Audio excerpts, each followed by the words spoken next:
കർത്താവേ, നിൻ്റെ ഉന്നതമായ നാമത്തിന് സ്വസ്ഥം ചെയ്യുന്നു.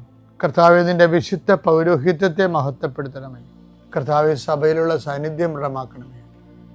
39 വർഷം ഞാൻ അർപ്പിച്ച കൃപാന്റെ യുഗതിയാൽ കൃപാസ്ഥാനത്താരെ ജീവനോടെ പ്രത്യക്ഷപ്പെട്ട മാതാവിൻ്റെ മാധ്യസ്ഥയിൽ അത്താറയിൽ നടന്ന 10,000-കണക്കിന് ആരാധന ശക്തിയാൽ പിതാവിൻ്റെയും പുത്രൻ്റെയും പരിശുദ്ധനാമത്തെ അങ്ങനെ മക്കളെ ആസ്വദിക്കുന്ന ലോകം മുഴുവനുള്ള മക്കൾ ഈ സമയത്ത് കർത്താവേ, ഇന്നത്തെ ആവശ്യത്തിന് വേണ്ടി പ്രാർത്ഥിക്കണിച്ചേ.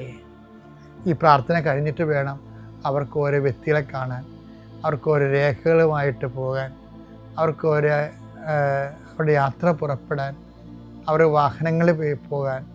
ഇങ്ങനെ ഇന്നത്തെ പോർട്ട്ഫോളിയോ മുഴുവനും ഉത്തരവാദിത്തങ്ങളെല്ലാം കർത്താവെ നിനക്ക് ഏൽപ്പിച്ച് പ്രാർത്ഥിക്കുന്നു.